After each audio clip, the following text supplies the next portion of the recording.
Good morning, everyone. How are you? Great. We're great, too. Welcome to this very, very special celebration. My name is Joyce McConnell, and it is truly my privilege to serve as the provost of West Virginia University. Today, we are gathered to not only recognize a significant accomplishment in our institution's storied history, but to also contemplate the future of West Virginia University and where our next adventure lies. To begin today's special State of the University address by our president, Gordon Gee, we ask that you turn your attention to the screens to recall some of our greatest moments of 2015.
Wow, that was wonderful. Thank you very much. And it's wonderful to be with all of you today. It truly is. As you have just seen from that terrific video, our university has much to celebrate.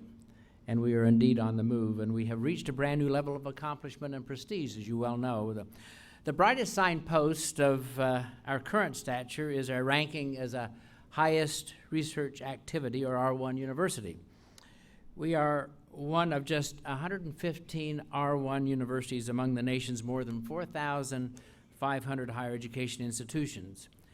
This designation, in my view, and I think in all of our views, is very important. First, it reflects years of innovative and rigorous work by our faculty, our staff, our administrators, our students. Second, it will enhance our ability to attract and retain top-ranked scholars. But while R1 status elevates our university, it does not represent a pinnacle or an apex. We are not done. We have the potential to reach even higher peaks. And in fact, while this accomplishment is worth celebrating, it does not even mark a plateau where we can stop and catch our breath. We cannot stop progress because the future is coming, and it is approaching far faster than most of us imagined. One need only scan the latest headlines to understand that the pace of change is accelerating rapidly, exponentially across the world. And so we find ourselves perched not on a plateau, but on a precarious boundary between today and tomorrow. A boundary between excellence and eminence, a boundary between conventional wisdom and new ideas, a boundary between West Virginia's problems and solutions that lead to success. As we balance on this lofty verge without the time to admire the view or even pose for selfies, we have only enough time for one thing: and that is charting our next ascent. That is why I'm here today, to start a conversation on our campus about our future, to ask, where do we want to be in 5 years, in 10 years, and to begin collaborating with you to craft that journey. To reach our destination, we will have to shred our outdated roadmaps and eschew the comfort of well-worn paths. We must demolish any obstacles that bar our way so we can blaze new trails and conquer new frontiers. We will face challenges here at home, from continued pressures on our budget to the way higher education is structured in our state to our own bureaucracy. And we will feel reverberations from the wider world shocks, turmoil in the stock market, the downward spiral of the Chinese economy, a dwindling faith in our country's institutions that has marked this very strange election season. But challenges can create opportunities if we have the courage to seize them. And seize them we will and we must. We have no time to lose, because transforming the arc of higher education can transform the arc of our future. As our recent achievements show, West Virginia University is on an upward trajectory.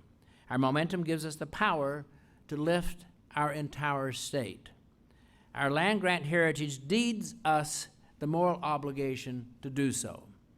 President Abraham Lincoln changed American education forever when he signed the Morrill Act in 1862 and put success within reach of every person in this country. Today, on March 1st, 2016, we can begin to change West Virginia forever. The people of this university community have the perseverance, vigor, and knowledge to be skilled architects of our state's future. But like the world's tallest buildings, West Virginia can only rise from a strong and stable foundation. That is why today I am pledging our university's time and talent to reinforcing that foundation. We will reinvent West Virginia's future by strengthening 3 critical pillars: education, healthcare, and broad-based prosperity. Prosperity will remain elusive if our workforce lacks education and our citizens are suffering from disease and despair. Young people who are sick or whose families languish in poverty will struggle to fulfill their educational potential. A lack of knowledge or financial resources will keep some of our citizens mired in ill health. Education, health care, and prosperity. They are inseparable, they are essential, and they are what West Virginia University is uniquely empowered to generate. We will reinvent education for our young people on our campuses throughout our state and beyond. We will transform health care for our citizens. We will cultivate prosperity in our communities. And we will do it now, because time is of the essence. So today I want to discuss how we can radically change education in West Virginia forever. Make no mistake, I'm talking about a complete overhaul, not casual tinkering. I'm talking about transformative thinking around every aspect of academic life, from the way we reward and recruit faculty to the way we teach our students.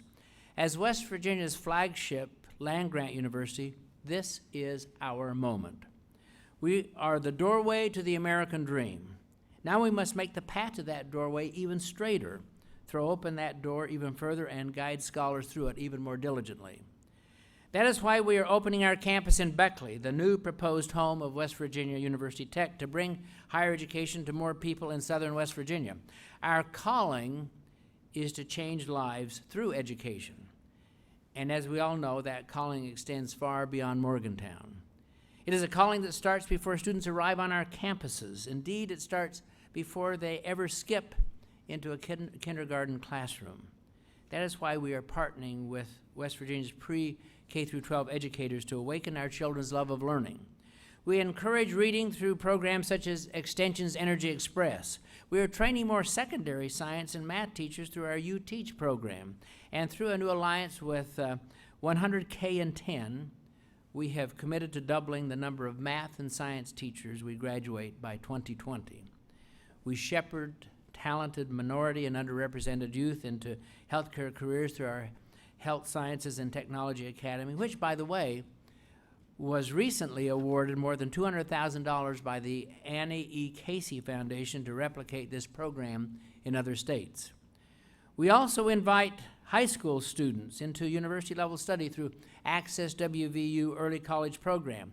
This fall, by the way, we added online courses to our highly successful mathematics and engineering portfolio.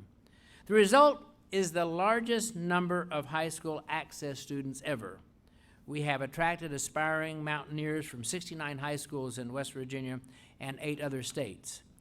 And once students enter West Virginia University, we must ensure they graduate with a degree, as well as with the personal and career skills needed to flourish in the 21st century global economy. For our undergraduates, the route to 21st century success will be Project 168. This path beckons before the students arrive and shows them how they can enrich every moment on campus with academics, personal and professional development, campus life, community service, and global exploration. Students who participate in Project 168 will be goal-oriented, gaining skills, experiences, and attitudes that promote career achievement. They will approach college in a mindful way and make good decisions about what to do and what not to do in their week. And they will compile a tangible record of what they learn and how they grow here. Project 168 was developed for students, but the question it poses truly applies to all of us. How can we best use our limited time and our unique talents to make a difference? That is a question we need to ask as we revamp our reward and recognition structures for our faculty members. Different people have different strengths, and it makes sense to reward people for what they do best, whether it is teaching or research or service. Our reward systems for faculty and staff should reflect our deepest values. If we truly appreciate great teaching, then we should look for ways to give teaching faculty equality of status and job security. If we truly value fresh perspectives, we must give our younger colleagues greater responsibility and chances for recognition. If we truly want to respond nimbly to societal needs, we must be able to create centers and institutes and working groups that are tenure-granting units. And if we truly prize performance, we must be totally merit-based as an institution and remove policies that impede improvement, and that includes being prepared to pay for quality. We must perform the way we search for faculty and academic leaders, and we must have a strategy to re-recruit our faculty and staff every day. You are this university's rock stars, and we want to keep you here, and we want to keep you on our stage, not just be a launching pad for your world tour. In fact, I want to keep you here even after your work is done by making Morgantown a cool place to retire. And I'm thinking about that. And I want to draw upon your wisdom by enlisting you as a mentor for our undergraduates. Just imagine this, the encouragement and guidance an army of emeriti faculty could bring to our students. We want to keep you here because you change our students' lives. And in the years ahead, we will need you to meet our students' ever-changing needs. Because just as we finally get a handle on these so-called millennials, it is time to meet a new cohort, Generation Z. Generation Z, today's teenagers. Research shows that they are a completely different animal. Gen Z values college most as the means to secure a good job, but its members also have a sincere love of learning. They want to have careers that suit their interests rather than the needs of others. That means that they tend to envision careers in technology such as computer science and video game development, whereas our present students are more likely to seek careers in healthcare, engineering, and education. Gen Z is enormously entrepreneurial.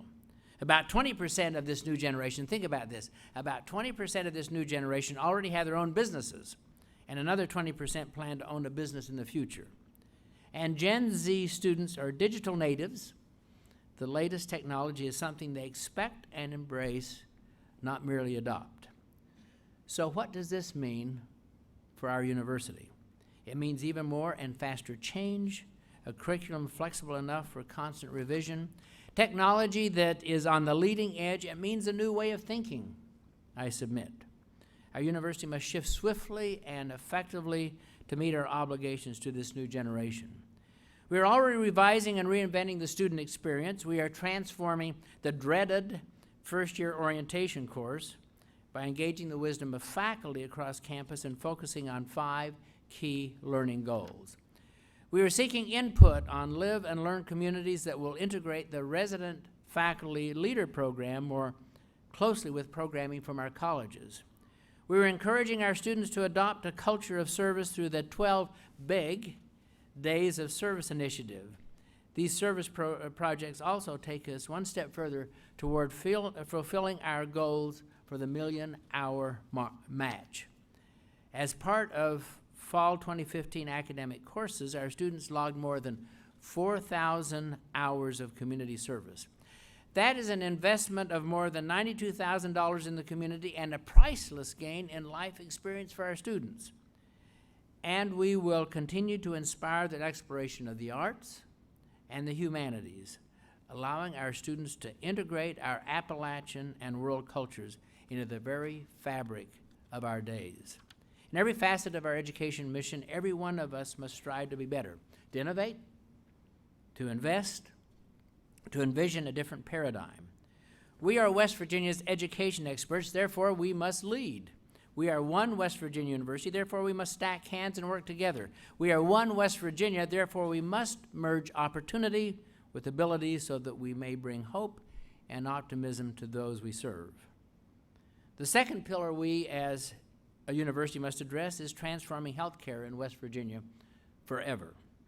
What could be more powerful than fulfilling our land-grant mission than by defeating problems that cause suffering and cut lives short? As we know, those problems are legion. According to the Kaiser Family Foundation, our state has the highest percentage of adults who smoke, the 3rd highest rate of adult obesity, the 2nd highest rate of adult diabetes, the 2nd highest cancer death rate, the highest percentage of adults with hypertension, and the 2nd lowest life expectancy at birth. And according to the Robert Wood Johnson Foundation, we also have the nation's highest rate of drug overdose deaths, more than twice the national average. Those are daunting. And these statistics are simply unacceptable. West Virginia deserves better. Every one of us deserves better, and we are capable of doing better. Big challenges call for bold approaches. WVU Medicine is directing its top research, clinical care, and outreach leaders to organize resources against prescription medicine abuse and heroin addiction. We are caring for addicted persons and reforming pain care to reduce further abuse. We are treating people on campus and across the state and giving communities tools to fight overdose deaths. And we are conducting groundbreaking research into prevention and treatment. Because West Virginia has the dubious distinction of leading in abuse and overdoses, our university must become a national leader in preventing and treating opiate and opioid addiction. To do that, we are training law enforcement officers to carry and administer naloxone, which can reverse the effects of overdoses. Through the opioid medication therapy management program, our pharmacy experts are helping to develop pain management guidelines for the state of West Virginia and conducting medication reviews with patients and prescribers. Through our telepsychiatry program, patients in rural areas receive accessible, confidential, and trustworthy addiction treatment close to home. In 2014, more than 6,000 patient visits took place through telepsychiatry. Our Department of Behavioral Medicine offers a comprehensive opioid addiction and treatment program whose leaders are working with the West Virginia University Injury Control Research Center and experts from many fields to predict who is at risk for addiction and to stop it before it starts. We must make a difference in the prevention and treatment of this addiction in our home state, and we will continue to work diligently to do so, I can assure you. Another deadly health threat we must stop is heart disease. To prepare for battle, we are recruiting world-class physicians, such as Dr. Vinay Bwadwar, an internationally recognized master cardiac valve surgeon, to join our outstanding heart team and to lead our new Heart and Vascular Institute. And our Golden Blue Nation also is empowering people to improve their own health and that of their communities. We are partnering with groups like Try This West Virginia. Let me just say that again. Try This West Virginia. I love that. And Sustainable Williamson to provide resources and expertise for community-led efforts. We have also come together with Marshall University to jumpstart healthcare research and delivery with $1.5 million in projects across the state. By reinventing healthcare, we can ensure that West Virginians thrive, not merely survive, because standing steadfast in survival mode is no longer an option. Which brings me to the final priority. This is our moment to help West Virginians thrive by changing our state's economy forever. We have the power to nurture resiliency and reposition our state for broad-based prosperity. West Virginia has witnessed firsthand how changing job markets can trigger a cascade of economic and social problems, and those problems have sustained our ability to connect people to jobs. Our university is launching a conversation with community members who have endured these industry shifts. From Weirton to Harpers Ferry to Charleston's west side, we are pairing university resources with frontline intelligence from residents to capitalize on economic trends. I believe West Virginians and West Virginia can be a model for communities and people across the country of how to be resilient, determined, and successful. Last summer, we established the WVU Innovation Corporation, which is a new tool that will enable us to increase the amount of contract-based testing and evaluation that we perform for industry and government agencies, with a special focus on increasing our funding from the Department of Defense. This is one more example of how the university is serving as an economic engine for West Virginia by leveraging our fundamental research capabilities in a very new way, and by building stronger relationships with industry and government. We also have been in discussion with McKinsey Consulting through our Center for Big Ideas on ways to spark an immediate reversal in West Virginia's economy. We have cultivated a relationship with the Gallup organization, the premier polling organization in this country, if not the world. They have taken an intense interest in working with a few universities on projects impacting the future. Our project with Gallup will focus on how one reinvents a university to lead the reinvention of a state. And thanks to an expected major donation from a friend of the university, our Center for Big Ideas is gearing up to study how one restructures state government to make it effective, efficient, and forward-thinking in this era of dynamic change. And we want to do all of this before the election because we want to present a palette of options and opportunities to our legislature and our new governor. Creating prosperity for all will also require our university to become more effective and efficient, our university. We must transform all that we do. That is why I have asked my leadership team to think about how we can revolutionize how we support the work of our faculty and staff. By forming SWAT teams, we will examine everything from how we recruit talent to how we increase student retention to how we simplify business functions. The goal is to identify at least $45 million in cost savings and revenue generation over the next 5 years so that we can reinvest those dollars into the work that is mission critical. We will move quickly while seeking input from a variety of constituencies as we discover new strategies and generate ideas. The SWAT teams are meant to encourage dialogue within the campus community about how we approach our future, a future that must be shaped by our collective ideas if we are to truly position this university as a thought leader in higher education. So that is why I am sharing my ideas with you today, and I want you to share yours with me. Nothing about our future should be set in stone. Beginning this month, I, along with others, will be holding campus conversations around these priorities and other important topics. It is critical that we have open, honest communication if we are able to transform this institution. Only by re-examining and reinventing our work can we become a catalyst for political, social, and economic transformation in West Virginia. So in conclusion, and that's always a wonderful word, it is my hope that our continued dialogue on these matters will set a standard for open and forthright campus discourse regarding even the most contentious of issues. Our country's founders understood that free and open discussion is the cornerstone of democracy, and they enshrined our right to free speech in the U.S. Constitution. Free and open discussion is also the cornerstone of a university. Our campus people come together to argue and rebut, to debate and debunk. That is how we learn. That is how we challenge our own ideas and open our minds. Unfortunately, these days, we see minds closing and civil discourse withering all around us. We see it in presidential primary debates that resemble episodes of Jerry Springer. We see it across the internet, which has become a platform for rude and sometimes vicious commentary. We even see it in our nation's campuses, where some students demand safe spaces and trigger warnings to protect them from opposing viewpoints. However, I believe in our students. I have great faith in this generation. What is more, I have faith in the university experience. A university's role is not to make people comfortable, it is to make them think.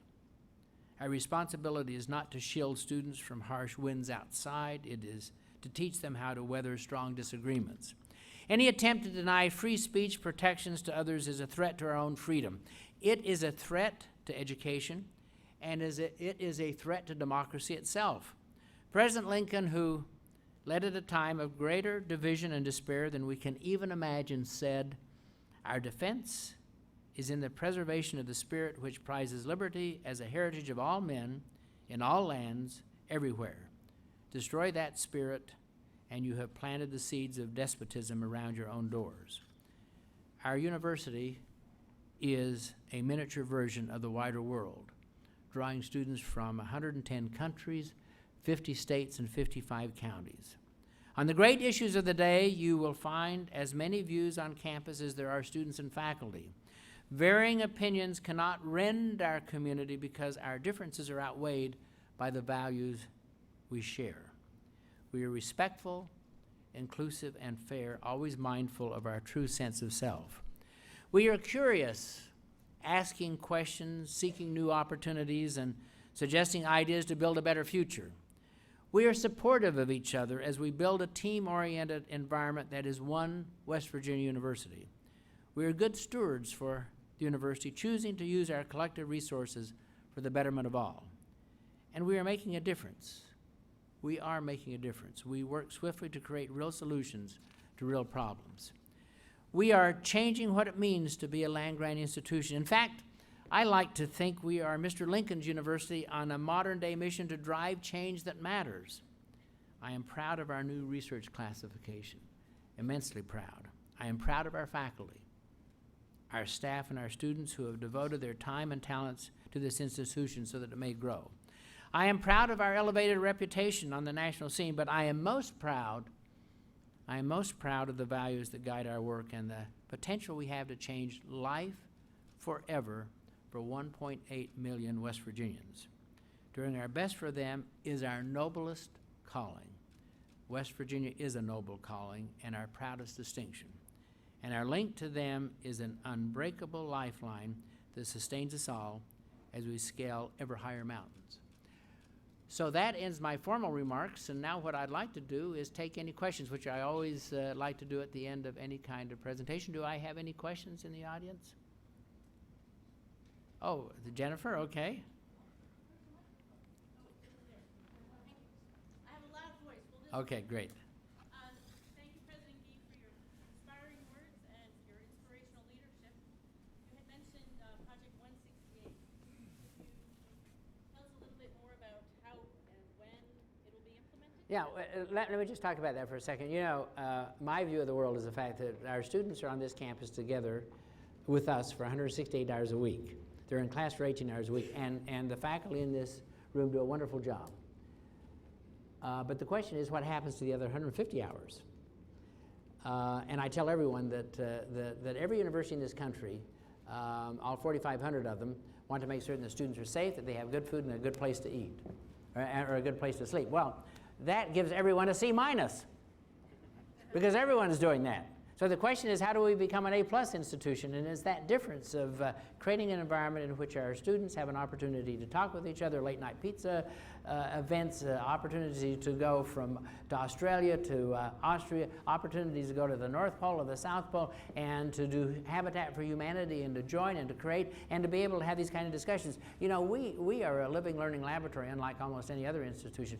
We are, and I've been president of other institutions, as some of you know, we are We are an institution that is one of the most comprehensive on one campus. A great medical center, a great opportunity with law schools and engineering schools and wonderful programs in the social sciences and the humanities. Very few places can bring all of these together in one setting. I'm going to move back here. And so that's what Project 168 is about. It's about really changing the culture of our students so they just don't come here, go to class, and then have a good time. It's about every one of us working here together. So a couple of things we're doing. We're going to implement it next year. It's going to take a little bit of time. But one of the first things you'll notice is the fact that we've changed the timeline. So we're going to bring, right now we bring our students onto campus, undergraduate. We bring them on, tell the parents to leave. We have a day with them, they throw a big party, and then we get off to class. It's very unhealthy in many ways. So we're going to take about 3 or 4 days, let everyone get an orientation. We are moved, by the way, we've moved our adventure program, which is the best in the country, from 300 being able to do that to 1,500 next year. And our goal is to have all 5,000 of our freshmen have that opportunity, because that creates a whole different environment. And it is about our faculty having an opportunity to be able to work more closely with these students at an early time. We're just an example, we're changing a lot of the organizational movement. We no longer will have fraternities and sororities recruiting at the very first part of the semester, even though that's what they've done up to this time. We will move it to the second semester. All those kinds of things is a change in the culture and the dynamics, focusing on us as a academic institution in which we work smart and we play smart, and that's what we're trying to create. Questions? Do I say any other questions? Yes, sir. Tell me your name. Kyle. Kyle. I'm yelling for everybody. I'm a student here, a law school student. One of the things I've noticed that I wanted to bring up was the new beer and wine we're selling at the Evansdale Crossing. That to me is just a little weird with the change of culture, plus the Side Pocket Pub and now Sheets, which is located on campus. All of that seems to be a weird. I wanted to hear your opinion about how that changes the culture. Well, many people know I'm a devout Mormon. I've never had a drop of alcohol in my life, so I'm Nixon in China on this issue. I think what we're trying. First of all, our board took a very hard look at that.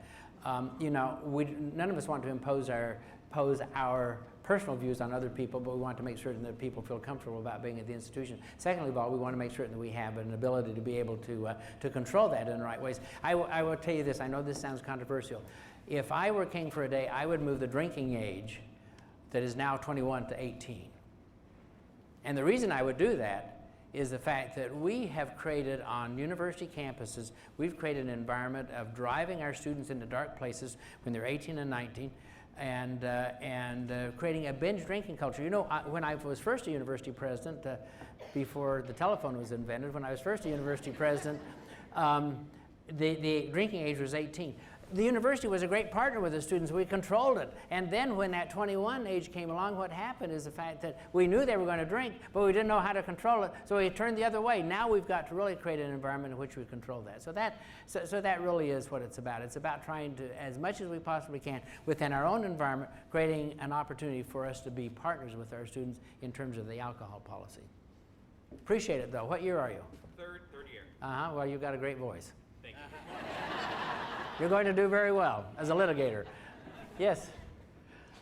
Hi, my name is Dan Buskeard. I'm the director at the Office of Research, Integrity, and Compliance. I have a 22-year-old son, and have a lot of interaction with him, but I also have a lot of interaction with students, both undergrad and grad students around the university on many levels. I must say, probably the primary concern is trying to get out of school with as little debt as possible. And so perhaps you can talk to me a little bit about universities' measures that are being taken to try to minimize that debt. Yeah, I'll give you a couple of notions here. First of all, we raised our tuition here 10% last year, and that sounds like a lot. But I told everyone if I'd raised the tuition at the University of Colorado, where I next went, by 10%, we'd raised it by about $3,500. If I'd raised it at Ohio State, it would have been about $4,000. If I'd raised it 10% at Brown, it would have been about $7,000. And at Vanderbilt, it would have been about $7,000. And at West Virginia University, it was $600. Have you thought about that? Have you thought about the fact that if we were on the New York Stock Exchange, we would, quality versus cost would be the hottest stock in America. And not a lot of people think about that.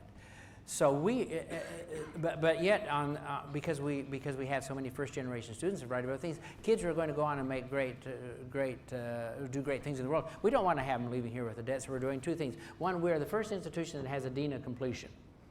You know, think about this. We have this fabulous admission program. By the way, our admissions numbers are up 30%. Our numbers are right now in terms of applications. That is a great tribute to everyone in this room. But if we bring them in and then we say, well, listen, you're academic boat people and you can just wander for the next 4 or 5 or 6 years, then we're not doing anyone any good. And so what we have to do is it's not about beginning the race, it's about ending the race.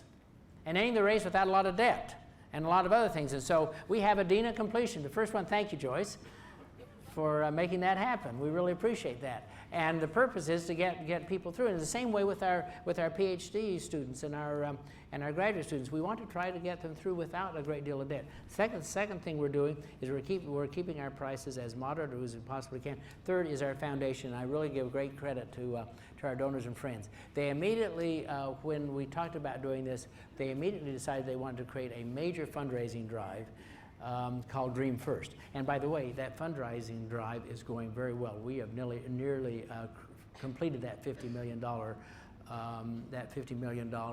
campaign, which will make it very much an opportunity for us to keep our quality and our costs in line. So I'm appreciative of that. Thank you. And please send your tuition-paying students to us. We like them too. Isn't that right? Any more questions? One more question. Yes, sir. Or yes, ma'am. I'm sorry, right there. Thank you. My name is Kirsten Young-hee Song, and I'm a faculty at Sociology Department. And I study international students for my research. And I myself used to be an international student, and now I am an international faculty. And I have a handful of students from like other countries, like they are international students, and it's incredible like how like valuable insights those international students bring in my class lecture is like incredible.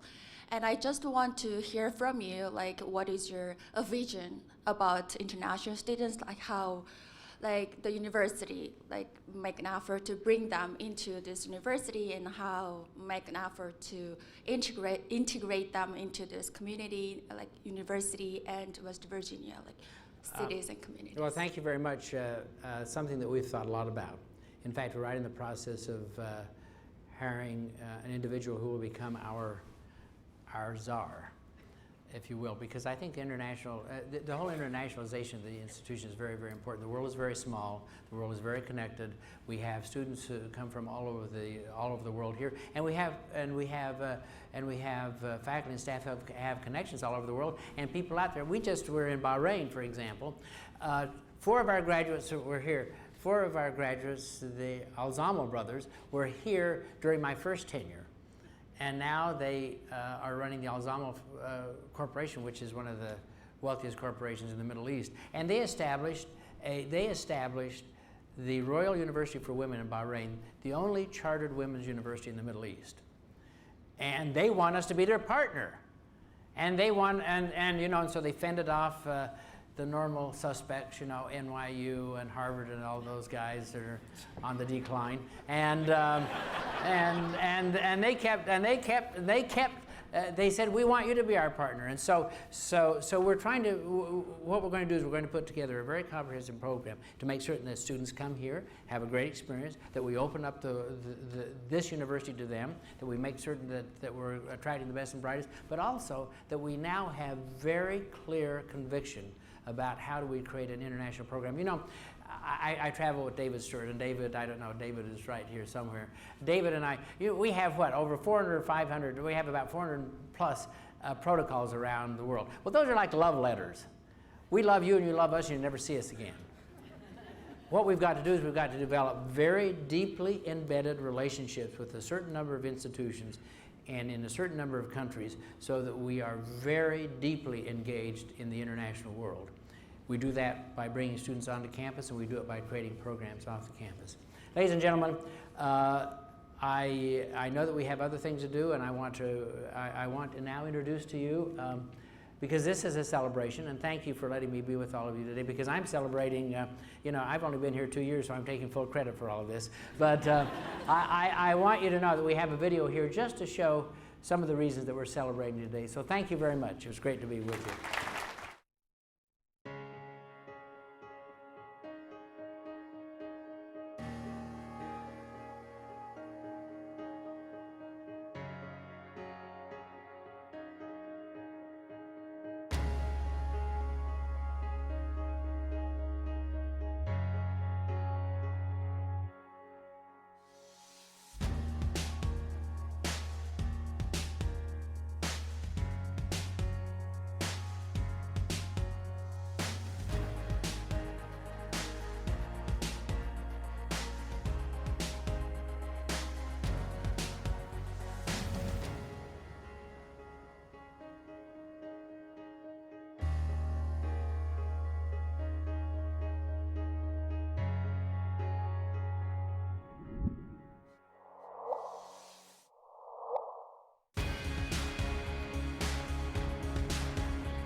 Thank you, Mr. President.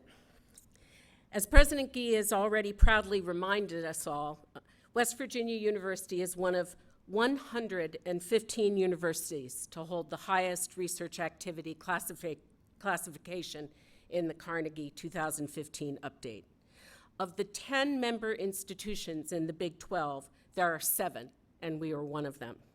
And there are many, many fewer institutions that can claim to be Mr. Lincoln's University, to be a Research One university, and to be as committed to its state and to solving the world's problems as ours.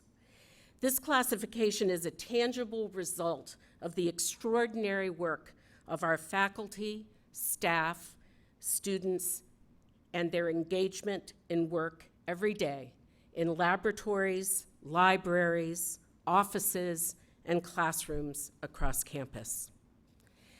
We know that our faculty, our staff, and our students work very hard.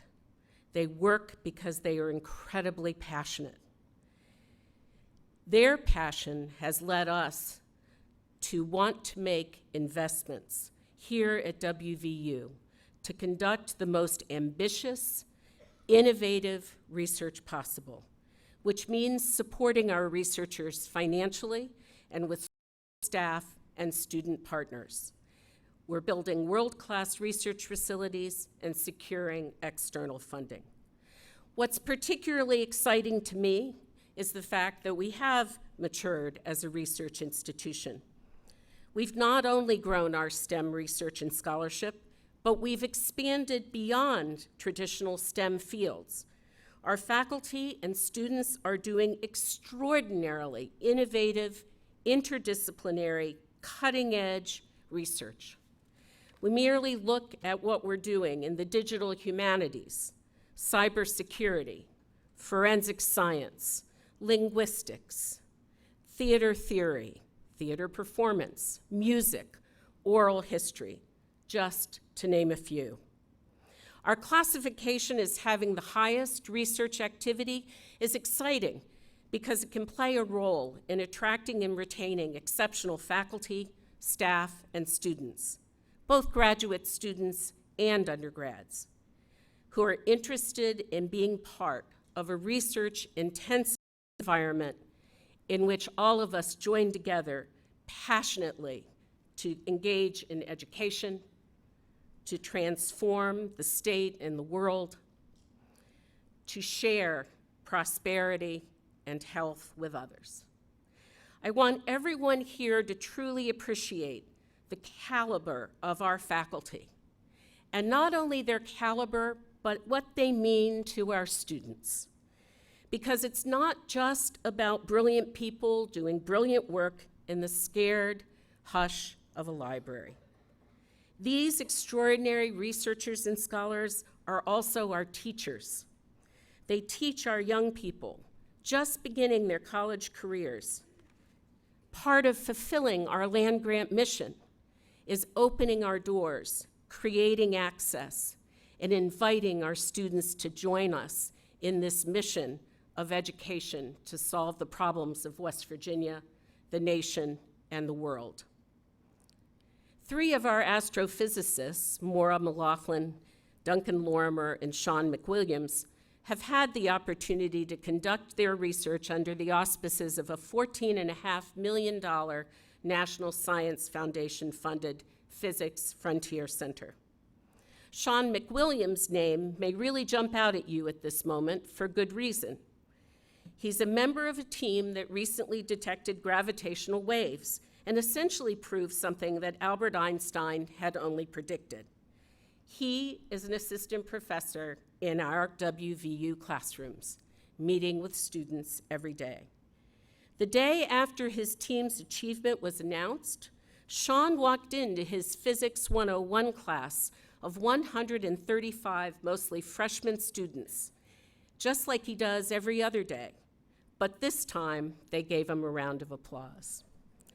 That passion for teaching and for our students and for research and bringing it all together, which Maura and Duncan and Sean do every day, is truly what makes us an extraordinary educational institution. Like many, even most of our top researchers, Sean also shares his work, his laboratory space, and his inspiration with our graduate students, our future researchers, our future leaders. In his case, he's giving new professionals in the field unmatched opportunity to work with someone who is at the forefront of his field and who has made significant contributions to the biggest scientific discovery in a century.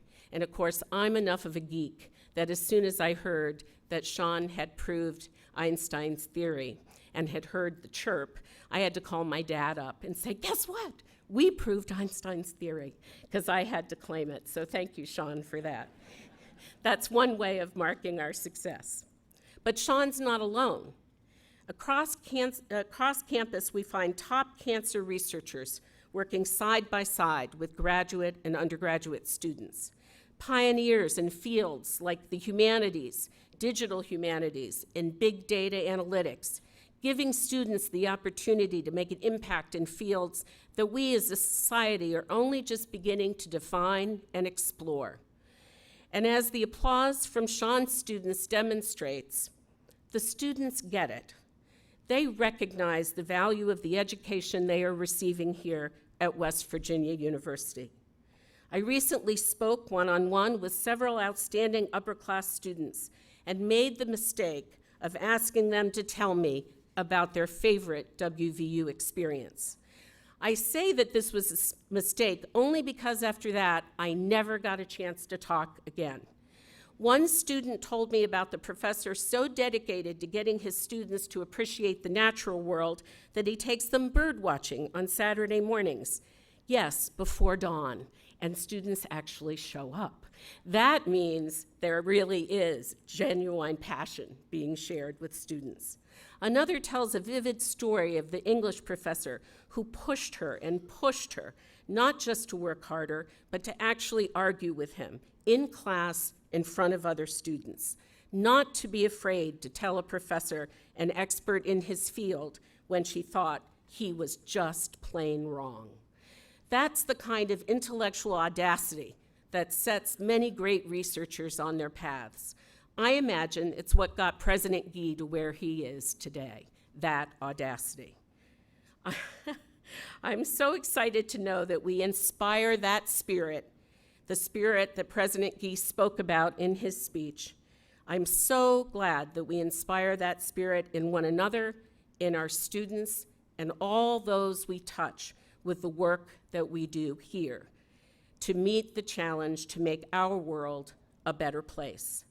It makes me incredibly proud to lead the academic enterprise of this institution.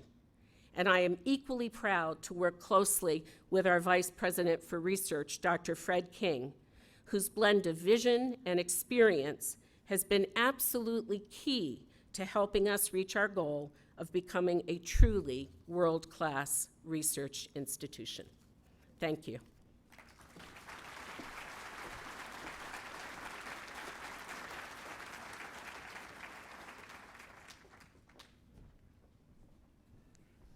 Thank you very much, Joyce, for those kind words.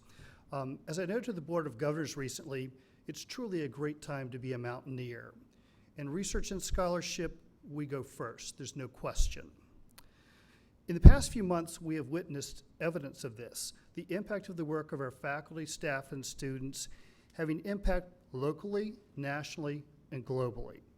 And I want to stress that this success is the culmination of efforts of many in the university community over many, many years. It would be remiss of me not to note the fact that Jim Clements and Michelle Wheatley were a part of that community. And in fact, it was their vision and leadership that helped set us on the course for where we are today. But as President Gee notes, today is not a plateau. Today is not the end. It's truly the beginning. And I think what you've heard from President Gee and Provost McConnell is a vision for how we continue to grow as a university, addressing the needs of the future and truly transforming what it means to be a research university in the 21st century and serving the needs of the state. I think of WVU as really covering the spectrum of research, from very, very basic or fundamental research to very, very applied research. And I think that's really the power of the university, is that we don't do one thing, we do many things. Whether it's work in the humanities or work in the health sciences, whether it's new discoveries in the arts or in astrophysics, our work makes a difference and we lead, and that's important. It's impossible to really list all the great accomplishments that we've had over these years, but I thought I would simply highlight a few of them and try to put them in context for you. At the very fundamental end of the research spectrum, we have the discovery of gravitational waves. And it was mentioned earlier, we have a Physics Frontier Center grant for gravitational wave astrophysics. At any one time in the US, there are really only 6 Physics Frontier Centers, and many of those have been around for many, many years at places like University of Colorado Boulder. You know, ours is, in terms of, it was the first new center to be created. And I think that, you know, what you see there is the evidence of the quality of the researchers we had.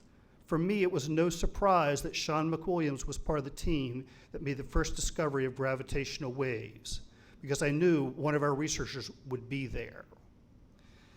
And in terms of gravitational waves, I think oftentimes we think about, well, what's the point of that, or what's the use? Well, someone has compared the discovery of gravitational waves and the ability to see black holes to not unlike when Galileo first peered through the telescope. Because truly we have a different way of looking at the universe now. Until the discovery of gravitational waves, we had always looked at the universe through the electromagnetic spectrum. And now we have a totally different way to look at the universe, one we've never had before. And that will change our understanding in profound ways going forward. And now as I move to slightly more applied work, I'm very proud of the work that our Energy Institute is doing with the Marcellus Shale Environmental and Engineering Laboratory, or as we term it, the Transparent Well. This brings together researchers from across many disciplines, from the social sciences, from public health, from engineering, from geology and geography. And their goal is to make the first well site where it's fully instrumented, both above ground, below ground, to better understand the extraction processes. What are the impacts on the environment? How can we mitigate those impacts? Are the processes we have at the moment the most efficient for extraction of the shale gas resources? And I think through this team's effort, we will advance the ability to more safely, effectively, and efficiently make use of the abundant resource that we've been blessed with in shale gases. Again, addressing a need of the state of West Virginia. And then my final example is one that probably has the most notoriety at the moment, and that's the work of our group in CAFE, the Center for Alternative Fuels, Engines, and Emissions. Their work, in which they discovered that the Volkswagen Corporation had manipulated its software so that when the car was on the road, certain emission control systems were disabled. But then when the car believed it was under testing conditions, they were fully activated. So the difference was the Volkswagens were not performing as they thought they would be in terms of emission quality versus efficiency of operation. And this has truly significantly impacted the automotive industry globally. And now they know that someone is out there with experience and expertise and looking at what they do. And that will change behavior. And I think that probably the most important thing for us is making the bridge from fundamental research and discovery to improving the quality of life. And at the end of the day, that's really what research at West Virginia University is about. And perhaps this is best exemplified by the work conducted in the Center for Translational Science, that's at the Health Sciences Center, where they look at how we accelerate discoveries from the benchtop in the laboratory to having impact in the health of West Virginians. I could go on and on about the various discoveries at the university, the things that our students and faculty do, you know, the innovations, the applications of what we've learned, but I want to limit it to a few just for us today. You will have the opportunity out in the atrium to meet with some of the researchers who have taken time for their schedule to be with us today. We have Cheryl Ball from the Department of English, whose work is really changing the way we think about publications in the digital age. We have Dan Carter and his team from CAFE, who can talk with you one-on-one about their experience with Volkswagen and other automotive manufacturers. We have Sally Hodder, who's leading our Clinical and Translational Science Institute that will change the lives of West Virginians. We have Bingyun Lee from orthopedics, and he's actually here representing his colleague, Jingbo Liu from mechanical engineering. They work together on electrochemical systems, systems that will provide power for the future. And then we have Maura McLaughlin and Sean McWilliams. No pun intended, our stars in astrophysics. Their work with gravitational waves, pulsars, the discovery of black holes, fundamentally change our understanding of the universe and its origins. There are wonderful refreshments waiting for you in the atrium. I hope you will go out there, talk with people, learn about research at the university, learn about what each other does, because that's the point of having an academic community. I thank you all for your time.